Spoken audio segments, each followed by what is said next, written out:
Hi everyone, welcome to our channel. Elimination గురించి మాట్లాడుకుందాము. నాగార్జున గారు ఊరికే తెగ గట్టిగా ఫైర్ అయిపోలేదు కానీ చురకలు మాత్రం ఓ రేంజ్లో అంటించారు. నిఖిల్ కొంచెం మిస్ బ్యాలెన్స్ అయినట్టుంది సార్ అంటే, మిస్ బ్యాలెన్స్ అవ్వడానికి ఏ మిస్ కారణం అంట. సూపర్ అనిపించింది. సో ప్రోమో గురించి మాట్లాడుకుందాము, అలాగే సీక్రెట్ రూమ్ గురించి కూడా మాట్లాడుకుందాం. ఎలాంటి స్థితి లేకుండా డైరెక్ట్ రివ్యూలోకి వెళ్ళిపోతే, మీరు మన ఛానల్ సబ్స్క్రైబ్ చేసుకోకపోతే సబ్స్క్రైబ్ చేసుకుని పక్కన ఉన్న బెల్ కూడా ప్రెస్ చేస్తే నేను ఇలా వీడియో పెట్టగానే మీకు అలా అప్డేట్ వస్తుంది. అలాగే ఒక లైక్ వేసుకుంటే మీకు నెక్స్ట్ టైం నోటిఫికేషన్ రాకపోయినా కానీ మీ ఛానల్లో నా వీడియో కనిపిస్తుంది అనమాట. లైక్ వేసుకోవడం మర్చిపోకండి. ఫస్ట్ ప్రోమో గురించి మాట్లాడుకుని తర్వాత ఎలిమినేషన్, సీక్రెట్ రూమ్ గురించి మాట్లాడుకుందాం. అలాగే రీఎంట్రీస్ గురించి కూడా మాట్లాడుకుందాం. సో హీరో ఎవరు, జీరో ఎవరు? సో మణి వచ్చి సీతకి పెట్టాడు హీరో. సీతకి పెట్టగానే నాగార్జున గారు అంటారు, మణి నీకే కాదు, she is a hero for me also అంటారు. సీత చాలా హ్యాపీ ఫీల్ అవుతుంది. నబీల్ వచ్చేసి పృథ్వీకి పెడతాడు. మేబీ వీళ్ళిద్దరూ కలిసి టాస్క్ ఆడారు కదా, ఆ టాస్క్లో నాతో పాటు సమానంగా ఆడాడు, విన్ అయ్యాడు ఆ టాస్క్లో అని ఏమైనా చెప్పి పెట్టి ఉండొచ్చు. సో నబీల్ పృథ్వీకి పెట్టాడు. ఇంకా నాగార్జున గారు అంటారు, 3 hours ఫేస్ మీద చిరునవ్వు పోకుండా you are just become a టోపమైనా అని చెప్పేసి అంటాడు అనమాట. సో ఇది మాత్రం నేను కూడా నా రివ్యూలో అదే చెప్పాను. అసలు ఆ 3 గంటలు నిలబడ్డాడు పృథ్వీ, ఇద్దరు నబీల్. కొంచెం కూడా అలసట లేదు వాళ్ళ ఫేస్లు. ఆ చిరునవ్వుతో ఎంజాయ్ చేస్తూ వాళ్ళు 3 hours పట్టుకున్నారు. చిన్న విషయం కాదు, ఖచ్చితంగా అప్రిషియేట్ చేయాలి. మనకి పృథ్వీని అప్రిషియేట్ చేయడం కనపడింది. మేబీ నవీల్ కూడా చేసే ఉండుంటారు. అలాగే ఈరోజు సాటర్డే ఎపిసోడ్లో ఓన్లీ ఒకే ఒక్కళ్ళని సేవ్ చేశారు. వాళ్ళు నబీల్ అనమాట. నబీల్ని ఒక్కళ్ళనే సేవ్ చేశారు. అంటే తన పర్ఫార్మెన్స్కి గుర్తింపుగా అలా ఫస్ట్ తన సేవ్ చేశారు. 2 వచ్చేసి ఎప్పుడు లాస్ట్ 2 మాత్రమే లీస్ట్ వాళ్ళని పెడతారు. కానీ మిగిలిన సేవింగ్స్ ఎవరి కూడా టాప్ ఓటింగ్ని బట్టి సేవింగ్లు ఉండవు. ఆ వారం పర్ఫార్మెన్స్ని బట్టో లేదా వాళ్ళకి కొంచెం బూస్టప్ ఇవ్వడం కోసమో ఇలా ఉంటాయి సేవింగ్స్. అంతే, ఓటింగ్కిను వాళ్ళ సేవింగ్స్కి సంబంధం ఉండదు. సో ఇది నెక్స్ట్ వచ్చేసి విష్ణు ఆ మాట అనేటప్పటికి, ఆ టొప్పమైన అనేటప్పటికి తెగ నవ్వుతుంది. మేబీ ఈ అమ్మాయి యూజ్ చేస్తుంది అనుకుంటా కదా వర్డ్. సో తెగ నవ్వుకుంది. తర్వాత జీరో పెట్టమంటే మణి వచ్చి 9కి పెట్టాడు. పెడితే నాగార్జున గారు 200% రైట్ మనకంట. మీరు గమనించారో లేదో కానీ మణి సీతకి హీరో పెట్టాడు, అప్పుడు నాగార్జున గారు అలాగన్నారు. మణి 9కి పెట్టినప్పుడు కూడా అలాగన్నారు. మణి బాగా ఎనలైజ్ చేసుకోగలుగుతున్నాడు.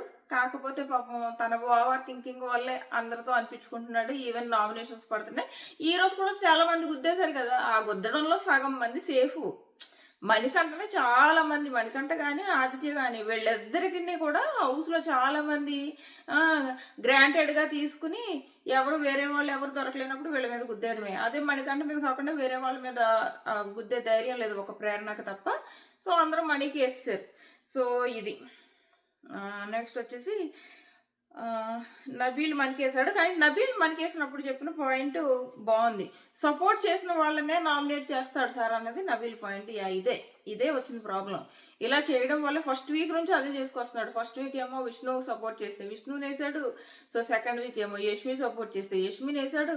సో ఇలా చేసుకురావడమే మనీకి చాలా పెద్ద ప్రాబ్లం అయిపోయింది. కరెక్ట్ పాయింట్ యాక్చువల్గా నబీల్ది ఇక్కడ.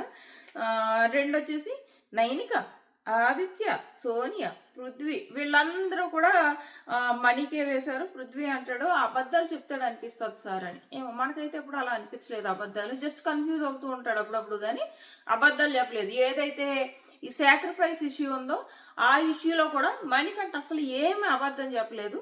తను నిఖిల్ వాళ్ళ క్లాన్ చీఫ్గా తను దిగిపోకూడదు కాబట్టి నిఖిల్ అలాంటి పిచ్చి పని ఏం చేయకు, కావాలంటే నేను వెళ్తాను అని నిఖిల్ని అన్నాడు. కానీ లోపలికి వెళ్ళి కూడా అందరి డెసిషన్స్ చెప్పండి, మీ పేర్లు చెప్పండి అంటే అందరూ మణి పేరు చెప్పడం వల్ల మణి తగ్గాడు. కానీ ఒకవేళ వేరే వాళ్ళు మణి పేరు కాకుండా యష్మి పేరో సోనియా పేరో చెప్తే ఎందుకు మణికంటే నేనే పోతాను అన్నాడు అనుకో, అప్పుడు సాక్రిఫైస్ అనాలి. ఒకవేళ వాళ్ళు ఓటింగ్ మనీకి కాకుండా వేరే వాళ్ళకి వేస్తే వద్దు నేను వెళ్ళిపోతా మీరు ఆడండి అంటే అప్పుడు సాక్రిఫైస్ అనాలి. అలా ఏం అనలేదు కదా. సో బట్ ఓవర్ థింకింగ్ ఉంది. నాగార్జున గారు చెప్పేది అది కొంచెం తగ్గించుకోవాలి. దట్టు రీజన్ కూడా మనీ కాదబ్బా. వీళ్ళందరూ ఇలా ఏవైతే ట్యాగులు ఇచ్చేస్తున్నారో ట్యాగులు ఇచ్చేటప్పుడు ఆ పిల్లడికి అర్థం అవ్వట్లేదు. అమ్మో నేను ఎలా బిహేవ్ చేస్తే హౌస్ మేట్స్ ఎలా తీసుకుంటారో అని అనుకుంటున్నాడు. సో అది ప్రాబ్లం అయింది. పాపం ఈ రోజు కూడా మొత్తం అందరూ గుద్దేశారు మనీ మీద. యాక్చువల్గా ఇలాంటివన్నీ ఏమవుతున్నాయంటే మనీకి ప్లస్ అవుతున్నాయి. ఆడియన్స్లో ఇంకా సింపతి పెరుగుతా పోతుంది. తను ఏం సింపతి క్రియేట్ చేసుకోవాలనుకోవట్లేదు. హౌస్ మేట్స్ అందరూ తను టార్గెట్ చేయడం వల్ల ఆటోమేటిక్గా సింపతి పెరుగుతూ పోతుంది. సో ఇది జరిగింది. నాగార్జున గారు అంటారు, ఓవర్ థింకింగ్ చేసేస్తున్నావు అంటే, అదే సార్ నాకు అర్థం కావట్లేదు అంటే, నీకే అర్థం కావట్లేదు అంటున్నావు, ఇంక గొడవ లేదు అంటారు నాగార్జున గారు. నెక్స్ట్ వచ్చేసి ప్రేరణ 0 నిఖిల్కి పెడుతుంది. బాగా పెట్టింది అనిపించింది. నిఖిల్ పెట్టి ఫస్ట్ ఏమో అందరం కలిసి హౌస్ కోసం ఆడదాం అన్నాడు సార్, తర్వాత ఏమో క్లాన్ని పైన పెట్టుకుని హౌస్ని ముంచేశాడు సార్ అని చెప్పేసి ప్రేరణ చాలా బాగా చెప్పింది. చెప్తే అప్పుడు నాగార్జున గారు అంటారు, నీకే కాదు ప్రేరణ, నాకు అలాగే అనిపించింది, సీతకి అలాగే అనిపించింది అని చెప్తారు. దానికి అప్పుడు నాగార్జున గారు అడుగుతారు, అసలు నువ్వు నబీల్ని ఏ రకంగా తీసావు, అసలు టాస్క్ ఏం టాస్క్ అంటే సర్వైవల్ ఆఫ్ ద ఫిట్టెస్ట్ అంటే, మరి నువ్వు తీసింది ఎవరిని అంటే, బిగ్ బాస్ కూడా పదే పదే చెప్తూ ఉన్నారు ఏమని, టాస్క్లో ఇప్పుడు నువ్వు ఎవరిని తీయాలి, ఎవరైతే ఫిట్టెస్ట్ కాదు ఈ టాస్క్కి, ఫిట్టెస్ట్ టాస్క్కి అనర్హులు అంటే ఎవరు ఫిట్ కాదో వాళ్ళని తీయాలి. ఈయన ఏమేం చేశాడు, సోనియా మాటని రివర్స్లో తీశాడు. ఇక్కడ నాగార్జున గారు కూడా అదే అంటారు, నాకు ఎక్కడో మిస్బ్యాలెన్స్ అయింది సార్ అంటే, వెంటనే నాగార్జున గారు మిస్బ్యాలెన్స్ అవ్వడానికి కారణం కారణం అంట. సో సూపర్గా మామూలు చురక కాదు, ఇంకా సోనియా అలా చూస్తుంది. సో వెంటనే ప్రేరణ అయితే ఇమీడియట్గా తలంచుకుని నవ్వేసుకుంది. సీతమ్మ చాలా మందికి నవ్వు వచ్చింది, ప్రేరణ కొంచెం ఎక్కువ నవ్వు వచ్చింది, తలంచుకుని నవ్వుకుంది. సో దానికి నాగార్జున గారు అంటారు, నీ క్లాన్కి రావడానికి హౌస్ అంతా ఇష్టపడలేదు, అది ఎందుకో ఆలోచించావా అంటే, ఆలోచించి మనకి ఏం చేశాడు, ఆ యష్మి అంటే వచ్చిందంట అందరికీ, అంటే ఇలా షేక్ హ్యాండ్ ఇచ్చిందంట, ఇమిటేట్ చేశాడు.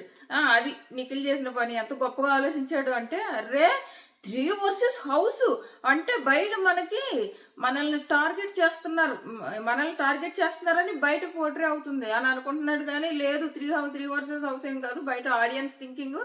దిస్ సీజన్ విచిత్రం ఏంటంటే, బయట audience thinking, majority of house mates thinking same అయిపోయింది.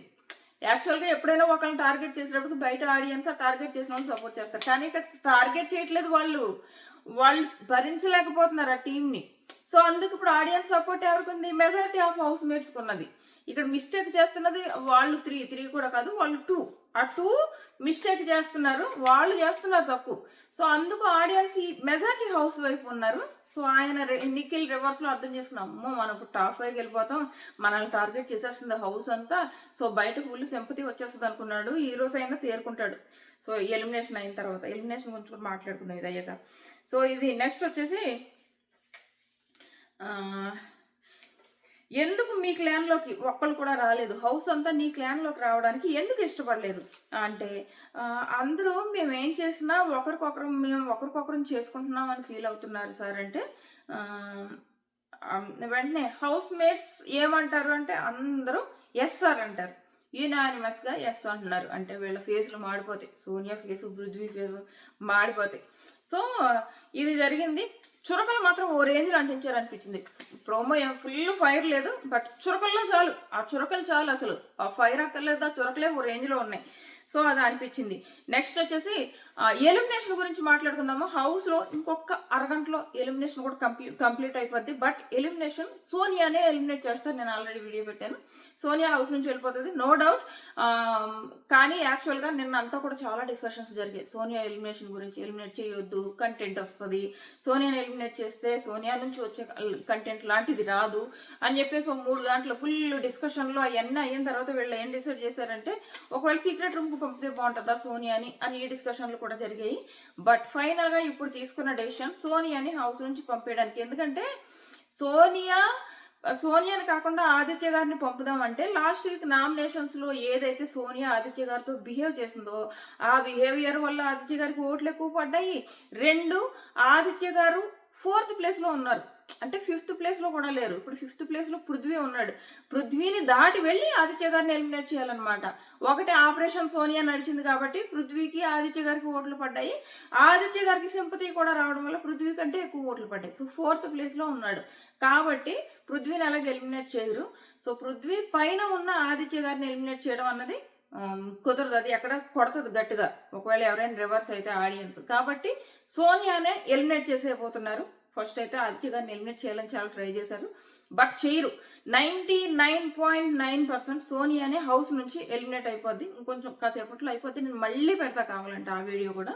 సో రెండు ఏదో చెప్తున్నా కదా. తర్వాత సోనియాది రీఎంట్రీ కూడా ఉంటుంది వైల్డ్ కార్డ్స్తో. సోనియాని రీఎంట్రీ చేసే ప్లాన్ అయితే ఉంది. సో ఇది జరగబోతోంది. ఇంకో పాయింట్ ఏమైనా చెప్పాలా? సో ఇది ప్రస్తుతానికి అయితే. సో మీ ఒపీనియన్, ప్రోమో పైన మీ ఒపీనియన్ ఏంటనేది కామెంట్ చేయండి. అలాగే ఎన్నాళ్ళు వేసిన ఉదయం అన్నట్టు ఎన్ని రోజుల నుంచో మీరందరూ ఎదురు చూస్తున్న సోనియా ఎలిమినేట్ చేసింది. మీరందరూ ఏంటంటే అందరం ఎదురు చూస్తున్న సోనియా ఎలిమినేషన్ అయింది. సో దానిపైన మీ ఒపీనియన్ ఏంటి అన్నది ఖచ్చితంగా కామెంట్ చేయండి. మరిన్ని వీడియోస్ కోసం మన ఛానల్ సబ్స్క్రైబ్ చేసుకుని నోటిఫికేషన్ ఆన్ చేసుకోవడం మర్చిపోకండి. Tata bye by.